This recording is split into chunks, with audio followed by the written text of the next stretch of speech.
A cada 8 minutos, uma mulher é vítima de estupro no país.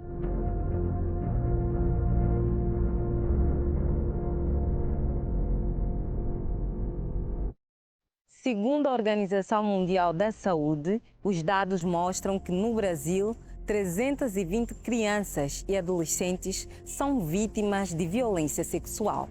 O que o PL do aborto pode mudar na lei brasileira?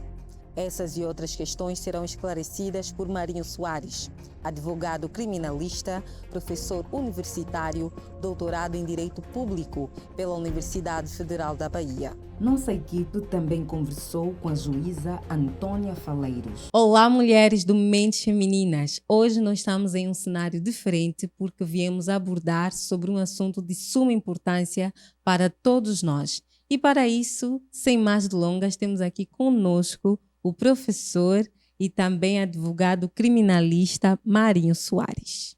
Seja bem-vindo aqui ao nosso programa. Obrigada por nos receber. Eu que agradeço o apreço de poder estar podendo contribuir com o programa de vocês, levando informações que eu acredito ser informações muito necessárias para o progresso da nossa sociedade brasileira. Professor, sabemos que está a tramitar na Câmara dos Deputados, né, a discussão sobre o PL do aborto. Então, nós queremos que esclarecesse para nosso público o que de facto é esse PL do aborto, o que acontece e o que muda na vida dos brasileiros se essa lei foi aprovada. O que acontece é o seguinte, esse projeto de lei que está tramitando na Câmara, ele vem mudar o Código Penal no seguinte teor. Hoje, o aborto fruto de uma gestação mediante violência de estupro, ele é legal. Esse projeto ele vai modificar o seguinte, vai falar o seguinte, você abortar em relação a um fruto consequência do estupro, ele passa a ser legal até a 22ª semana da gestação. Após a 22ª semana da gestação, já é ilegal. Então, o primeiro ponto é esse. Então, limita o prazo para abortar, porque há um entendimento que a partir da 22ª semana, o feto já é um ser humano. E um outro ponto vai ser o aumento para o caso do aborto. Então, o aborto vai ser equiparado a um homicídio simples, onde a pena vai ser de 6 a 20 anos. Uma coisa que é importante ressaltar, no caso de meninas e adolescentes, não é que eles vão ser presos, não vão ser. Mas isso vai mudar que a partir do momento que o médico ele vier fazer o aborto em pacientes que já está com mais de 22 semanas de gestação, ele vai responder como se fosse pena de homicídio simples, ou seja, de 6 a 20 anos. Consequentemente, os médicos não vão querer fazer o aborto e aí acaba que essas crianças, adolescentes e as mulheres também vão ficar mais da clandestinidade. E a gente sabe que quando procura a clandestinidade, o óbito aumenta e muito. Ou seja, além de vir perder o feto, perde-se a vida da gestante. E nesses casos, o que é que o Ministério Público visa fazer ou pensa em implementar para que esses aumentos de óbitos, né, por aborto não venham a crescer de maneira muito rápida, né? Porque o professor estava aqui a falar que com a aprovação dessa lei, muitas meninas que podiam ter acesso a um aborto legal, seguro, em hospitais seguros, elas vão procurar algo que é clandestino. Não será também porque dentro desse âmbito do acontecimento, do cenário do crime, a própria família também omite o caso de muitas dessas meninas que sofrem essa violência? Tem isso também, mas assim, um dado interessante é que 90% dos abortos que chegam ao conhecimento do Poder Judiciário chegam através dos médicos. Ou seja, são crianças, adolescentes, às vezes também mulheres, que fazem a tentativa de aborto e, diante da tentativa frustrada, às vezes tem um sangramento muito intenso e começa a passar mal e busca a UPA, o hospital, realmente para salvaguardar sua vida. E quando chega lá, o médico vê que aquele sangramento excessivo é fruto de uma tentativa frustrada sem sucesso, de uma prática abortiva. E aí comunica à autoridade policial, que aí começa todo um trâmite de instrução criminal processual. O que acontece? Então, você perguntou do Ministério Público, mas o que faz as pessoas hoje chegar ao judiciário para se julgar pela prática do aborto são as clínicas. Não são as famílias. Não, porque as famílias não entregam a criança ou adolescente que aborta. Elas não entregam. Então, são dados, esses são fatos. Quem entrega são os profissionais de saúde quando são procurados por essas meninas, essas crianças, essas adolescentes, essas mulheres que tentaram fazer o aborto e tiveram insucesso e, consequentemente, colocou a sua vida em risco e, como está com a vida em risco, procura um hospital, procura uma UPA, procura um posto de saúde e lá é diagnosticado pelo profissional de saúde que aquela problema de emergência é fruto de uma tentativa de aborto. E neste caso, a nova lei visa criminalizar a vítima, né, com uma pena maior que o agressor. Qual é o principal objetivo, né, da Câmara dos Deputados levantar essa proposta de lei? Isso é um retrocesso muito grande, no meu entender. Porque, assim, observe que o estupro ele é um crime muito repugnante. Não que os outros não sejam, mas a título de cultura, aqui no Brasil, quando uma pessoa é presa por estupro, que chega na cadeia, existe por parte da administração do presídio a cautela, o cuidado de colocar esse preso em um lugar separado, porque sabe que os presos não admitem esse tipo de crime. Então ele morre. Se botar junto com os demais presos, ele é assassinado. Tá? Então, quando o legislador ele fala que o aborto é muito mais grave do que o estupro, ele está desmerecendo algo, no meu entender, que deveria ser valorado, que é a vida da pessoa que decidiu abortar. E sobre a questão da prevenção, porque mais do que discutir agora, né, o assunto da criminalização do estupro, será que já existe uma discussão aberta para lutar e prevenir para que essas crianças, principalmente adolescentes, não sejam vítimas desses casos, principalmente crianças periféricas? Não tem como, porque, assim, infelizmente, a grande maioria das pessoas estupradoras são pessoas que têm a confiança da vítima. São pais, padrastos, tios, primos. Então, são pessoas que têm a confiança. Então, não tem como você imaginar que um pai vai estuprar uma filha. Isso é muito difícil. Tá? Então, assim, em relação à prevenção do estupro de pessoas vamos dizer assim, vulneráveis, é muito difícil falar que pode fazer uma política pública de segurança para evitar isso. Isso não tem como. Porque, repito, geralmente os estupradores são pessoas próximas e que detêm a confiança da vítima. Já que é quase impossível criar um meio de prevenção para esse tipo de caso, isso, no caso de estupro, será que a forma como educa-se a essa criança, principalmente na escola, não pode mudar também o cenário dessa situação? Eu entendo que não. Porque, assim, como é que você educa uma criança para poder prevenir que ela não seja vítima do estupro do pai? Eu tenho um caso aqui que tem crianças de 2, de 3, de 4, de 5 anos que foram estupradas. Claro que essas crianças não vão engravidar. Mas como é que você faz uma política preventiva para que uma criança de 2, 3, 4, 5 anos não seja estuprada pelo pai? Que convive, que dorme com a criança diariamente. Sabe? É algo muito difícil. Isso eu não consigo viabilizar uma política nesse sentido. Então, quer dizer que a sociedade em si não tem da resposta para esse problema, para esses casos? A sociedade procura dar resposta através dessa forma, que, no meu entender, é errado, que é aumentar a pena do aborto. Sabe? Eu acho que a gente poderia até fazer uma discussão ampla, como está sendo feita agora, em relação à educação sexual.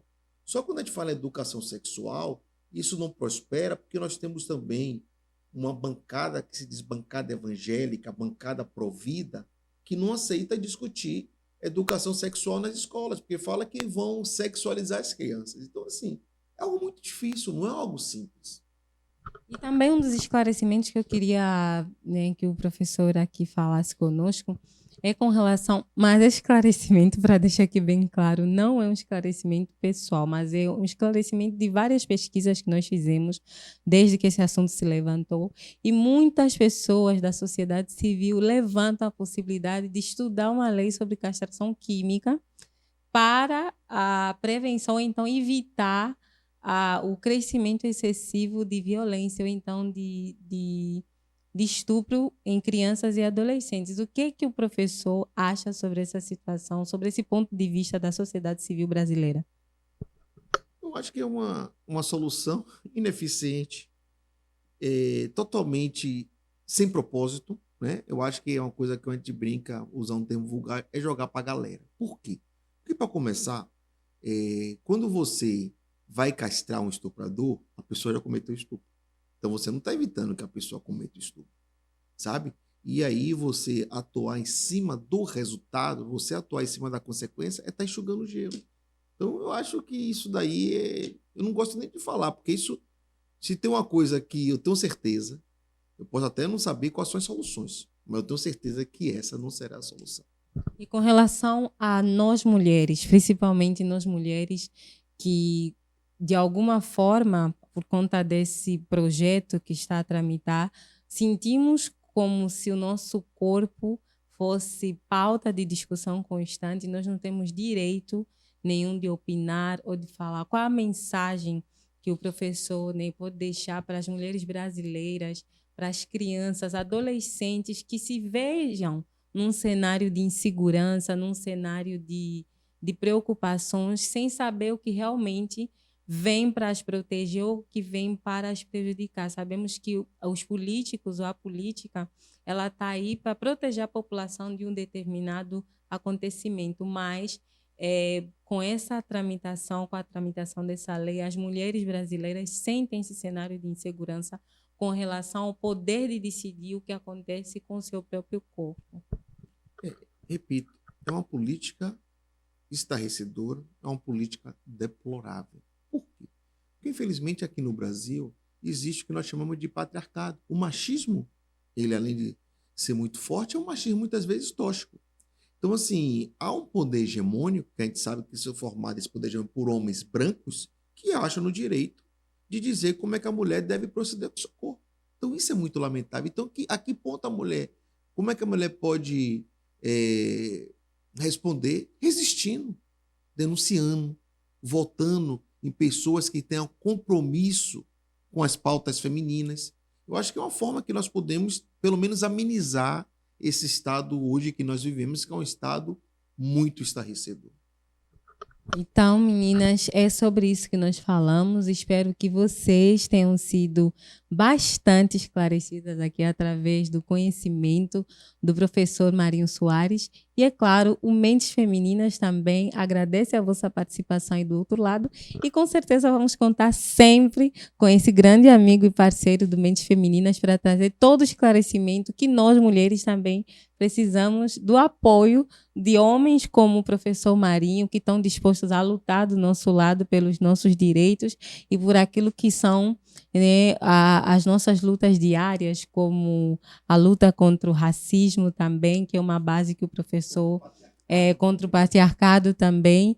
Então, com certeza, eu tenho que agradecer em nome de todas as mulheres que acompanham o nosso programa por ter se disponibilizado e nos receber em meio a um cenário de correção de provas e tantas coisas. E assim nós ficamos por aqui e com certeza a próxima vez teremos o senhor lá no nosso estúdio conversando mais sobre outros temas que têm preocupado nós mulheres também. Nós queremos ter uma visão ampla de tudo que acontece na nossa sociedade e também queremos opinar. Não queremos só olhar o que acontece, queremos poder opinar, queremos poder construir, de fato, uma sociedade que seja justa e igualitária. Então, muito obrigada por nos receber, professor. E agora nós vamos acompanhar qual é a opinião da população de rua. Vamos lá. Meu nome é Lília, né? Lília Corrêa de Lavor, sou agente de saúde do município de Simões Filho há 25 anos. E atualmente o que eu vejo muito é o descaso da saúde com os jovens, principalmente as mulheres. E nesse caso da PL, eu acho assim um absurdo. Eu sou contra o aborto em questão de em relacionamento com a pessoa querer ter a relação sexual com a outra e engravidar. Em questão disso, eu sou contra. Eu sou totalmente contra o aborto. Boa tarde. Eu sou totalmente contra o aborto, né? Porque a vida foi gerada para ser desenvolvida. Então, eu sou totalmente contra o aborto. Porque para ser cobrado algo, precisa se dar. Primeiro, como é que você vai fazer um aborto em 5 meses se o SUS ele não disponibiliza médico suficiente para fazer aquele tipo de ajuste? Ou fazer o tipo de um aborto, né? Então, o que eu peço hoje é que o SUS observe isso. As jovens de hoje em dia dê uma possibilidade, uma abertura maior no sistema SUS. O atendimento primário, isso é muito importante. A orientação sexual, principalmente para as meninas hoje em dia, que não tem, né? Hoje em dia você cobrar, pedir, falar é uma coisa. Agora você tem que ter espaço, oportunidades para essas crianças. Agora, em questão de estupro, em violência sexual, aí eu já sou a favor por conta dos problemas que ocorrem devido ao não querer a relação e você é forçado. Pode ter depressão pós-parto e muito mais agravantes. Não aceitam, é uma criança, é uma vítima que está ali, ela não tem opção de estar viva ou de morrer. Eu sou a favor do aborto quando é um estupro, que geralmente acontece com pessoas de rua, com crianças indefesas, com pessoas de periferia que não têm dinheiro para estar arcando, né, com o que é exigido pela lei. Então, assim, aborto eu sou totalmente contra. Só sou a favor se for um estupro. Porque isso se torna um homicídio. Mas se tratando desses casos aí que estão previstos na APL, estão previstos no sentido da criança com 14 anos, 13, 12 anos, ser engravidada por questões de estupro, né? Ou questões também da má formação cerebral, que é também uma das causas. Nesse caso aí, ou então também no caso de risco de vida da mãe, por algum problema de saúde, eu sou totalmente a favor, não é?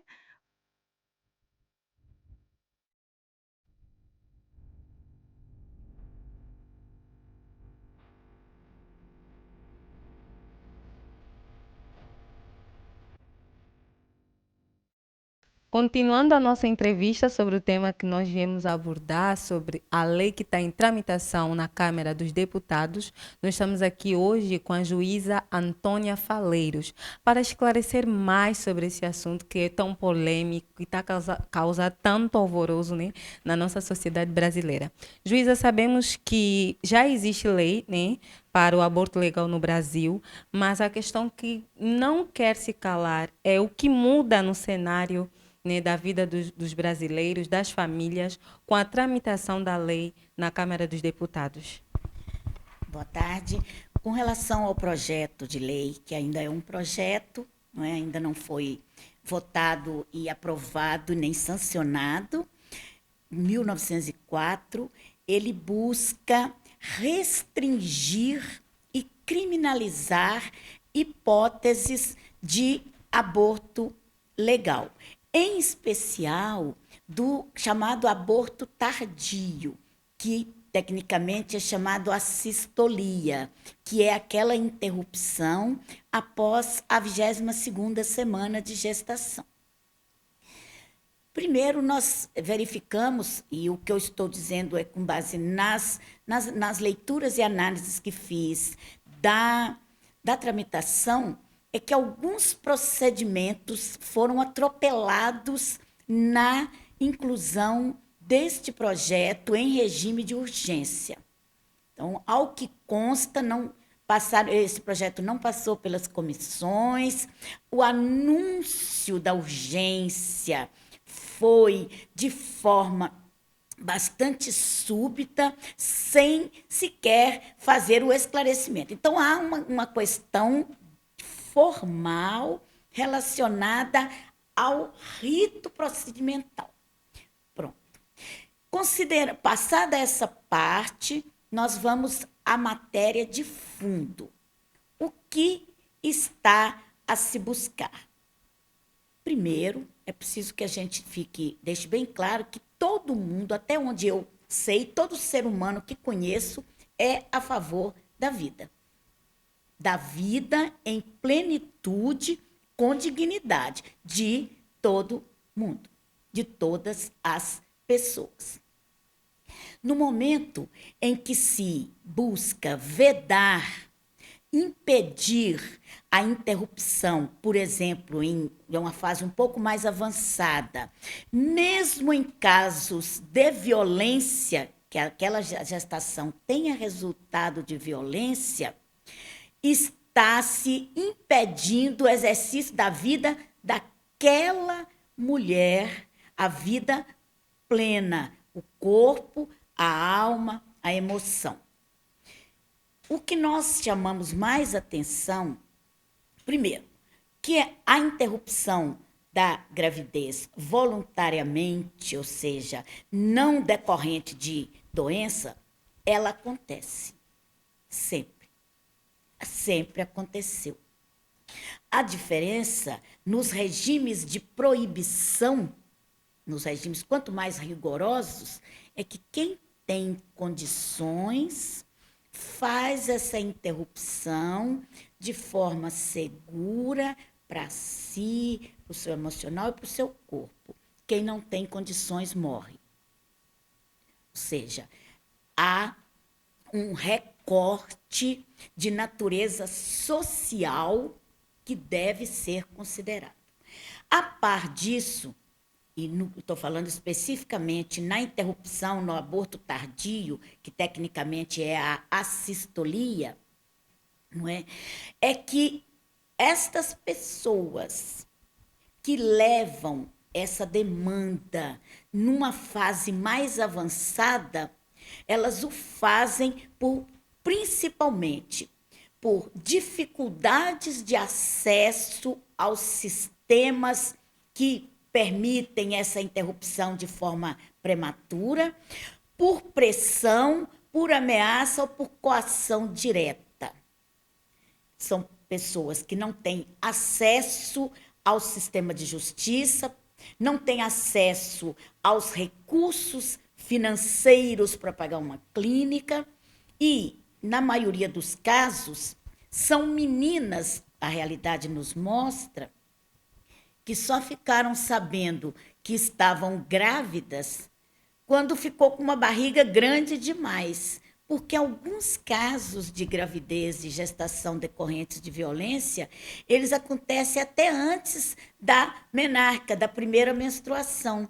Então, a menina já entra na puberdade grávida, já gestante. Então, há situações, e são situações que precisam ser vistas, observadas e protegidas. O que nós também chamamos a atenção é que impor uma visão de mundo fundada na fé é fundamentalismo ou totalitarismo religioso, porque a fé é uma convicção pessoal. Não se há de impor ao outro a sua verdade íntima. E o Estado, e exatamente para isso é que existe o ordenamento jurídico que rege a atuação dos entes estatais. O Estado, ele é laico. O Estado, ele não está vinculado, não professa nenhuma fé. Exatamente por quê? Porque ele precisa estar a serviço de todas as pessoas, quaisquer que sejam suas crenças, ou se também não tiverem crença nenhuma. É o autodomínio, é o poder e o arbítrio individual. Então, com relação aos pontos que precisam ser observados com relação ao projeto de lei 1904, é que na essência, o que ele resume é o domínio do corpo. É, de novo, mais uma vez, na história, mais uma vez, no nosso caminhar, pessoas, em geral machos, brancos, legislando, normatizando o corpo feminino. Porque não se, em nenhum momento se busca proteger aquela pessoa por esporte, porque a impressão que se dá é que as pessoas assim engravidam e de alegre, pulando, felizes e contentes, vão lá interromper a gravidez porque aquilo é algo prazeroso. Isto não é verdade. Isso não é verdade em nenhuma situação. A pessoa que busca essa interrupção, ela o faz até porque existe toda uma carga cultural de valorização da maternidade. Então, a pessoa que busca uma interrupção, ela o faz no desespero e na necessidade. Ela já está com a sua alma quebrada. O que se busca, o que se poderá chegar com uma medida que dificulte ainda mais esse exercício desse direito que está posto há mais de 50 anos. A sociedade brasileira sempre conviveu com esse objetivo, com esse sistema normativo, é dificultar, martirizar, maltratar ainda mais um corpo feminino que já está extremamente vulnerabilizado, que já está extremamente ferido. A fé é convicção pessoal de cada um. Ela não se há de impor a outrem, porque seria um totalitarismo. E a garantia de que a pessoa tenha, e a garantia de vida não é apenas a sobrevida biológica, é a vida em abundância, como falam as escrituras, não é? É a vida em plenitude. E a vida em plenitude, seja a submissão do corpo de uma menina que já está numa situação de vulnerabilidade, ela está agora submetida também a uma norma penal. E as pessoas dizem, não, mas ela é uma adolescente, ela estará sujeita, se um projeto desta natureza e equiparar o ato de interrupção a um delito contra a vida. É sobre isso que eu já queria chegar mesmo. Por menina... qual o principal objetivo, né, da vítima ter uma pena maior que o agressor. Exato, a menina que já está. E aí alguém diria, não, mas ela não terá pena porque ela é adolescente. Ela terá sim, não se chama pena, mas pode inclusive resultar numa privação da liberdade. E com relação a uma mulher maior de 18 anos, ela estaria submetida a uma pena maior do que aquele que a agrediu, que a violentou. E sempre que se continua sempre o viés de jogar no ombro, sobre as costas da mulher, toda a carga do mundo. Sempre que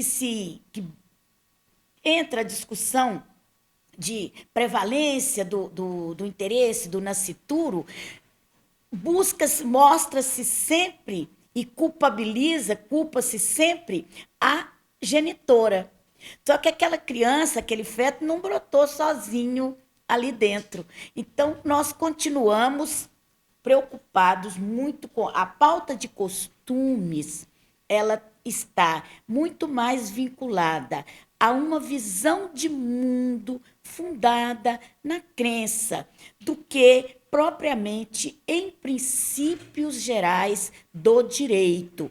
E isso é importante frisar, porque o direito é o regramento humano do Estado, e o Estado é laico. Ele tem que estar a serviço de toda. Laico significa que ele não tem religião e significa também que ele não prioriza, não incentiva e nem prejudica, e nem veda, e nem obsta a manifestação livre da crença. Mas o Estado tem que estar a serviço de todas as pessoas, sejam elas, professem elas alguma fé ou não professem fé nenhuma.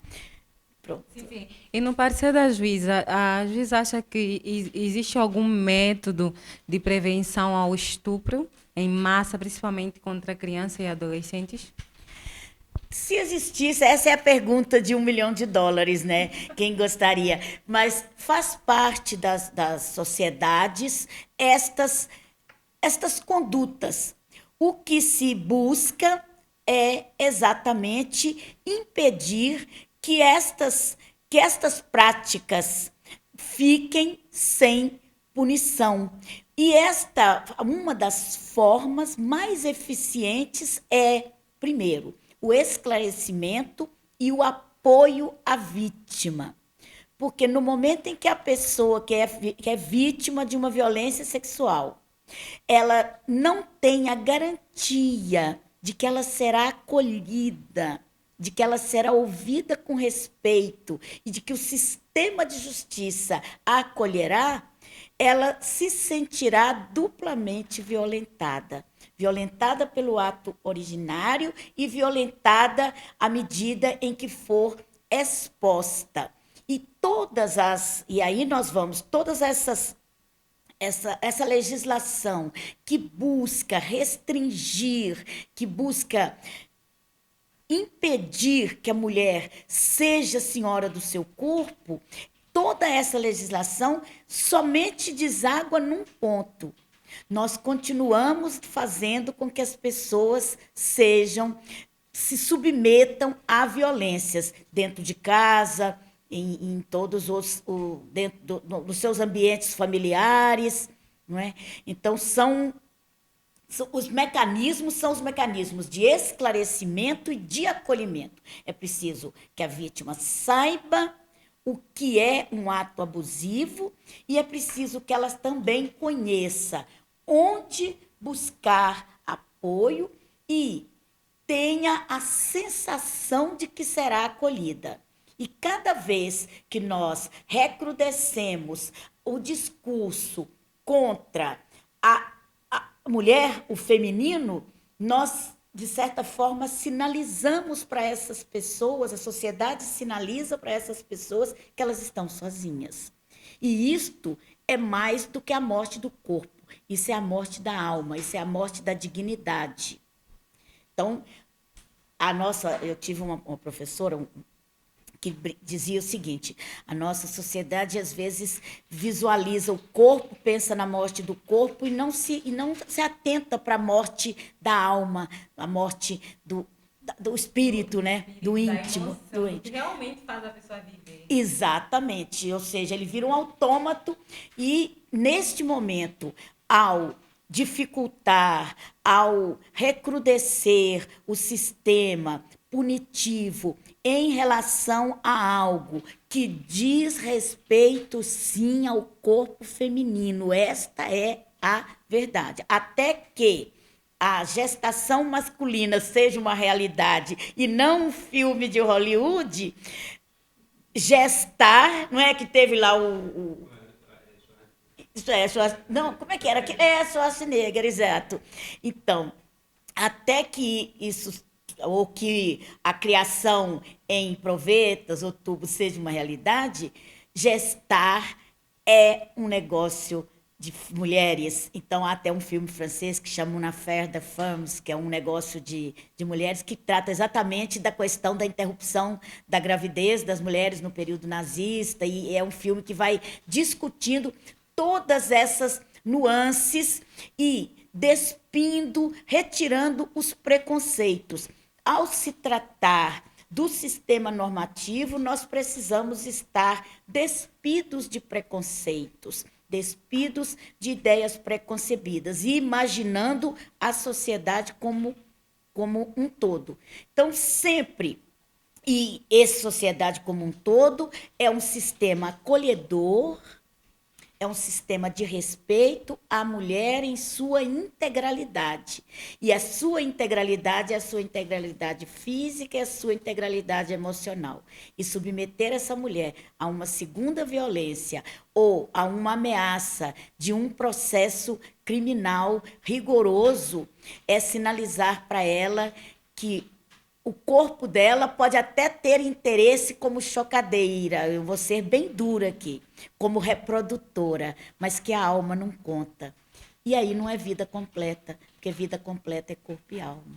A Giza falou e falou muito bem sobre a questão desse sentimento de abandono que a mulher tem com relação a essa falta de acolhimento, de apoio. Então, eu gostaria que, já finalizando a nossa entrevista, que a Giza deixasse uma mensagem de apoio a essas mulheres que estão aí do outro lado, se sentindo inseguras, se sentindo cada vez mais abusadas a partir do momento que toda vez que a mulher precisa ser dona de si mesma, ela precisa, né, terem outras pessoas que decidam sobre o seu corpo, sobre sua vida.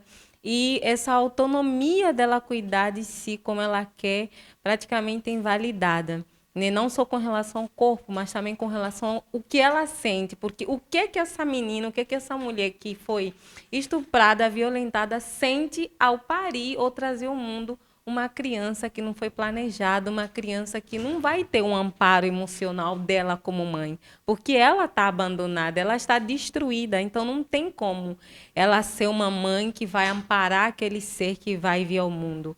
Então, gostaria que a Giza deixasse essa mensagem para todas as mulheres que estão ali, através do Mentes Femininas, acompanhando essa mensagem, que é bastante relevante, porque essas informações precisam chegar até a nossa sociedade de uma forma mais rápida e coesa.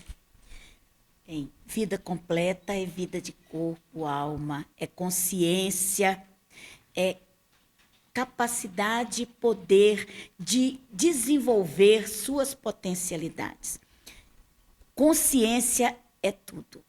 Que sejamos empáticas, que compreendamos a dor da outra, da mesma forma que nós queremos que sejam compreendidas as nossas dores.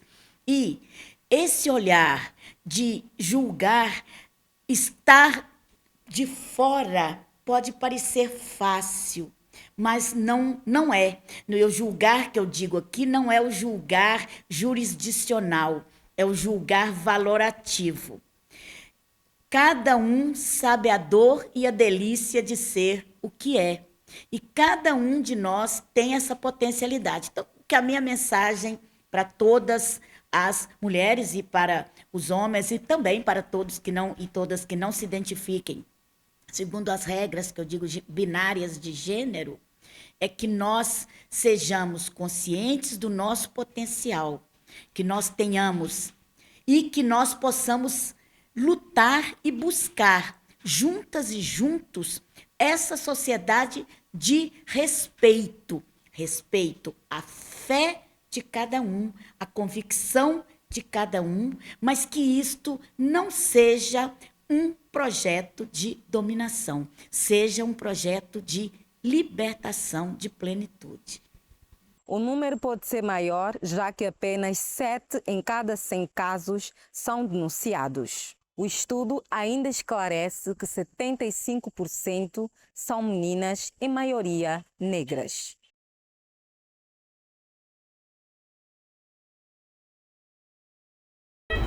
Bateu num poste em alta velocidade com o celular na mão. Atropelada por um bêbado. Imprensado na moto por 2 carros. Atravessou fora da faixa de pedestres. Os acidentes de trânsito ocupam 60% dos leitos públicos de UTI e 90% desses acidentes são causados por falha humana. Por mais que o Detran realize ações educativas e blitz preventivas e de fiscalização, a imprudência está sempre na contramão, enchendo hospitais e causando dor às famílias. Motociclista, pedestre, motorista e ciclista. Mudar essa realidade depende de todos. Quem mata não é o trânsito. Seja responsável. Maio Amarelo. paz no trânsito começa por você. Detran, Governo do Estado.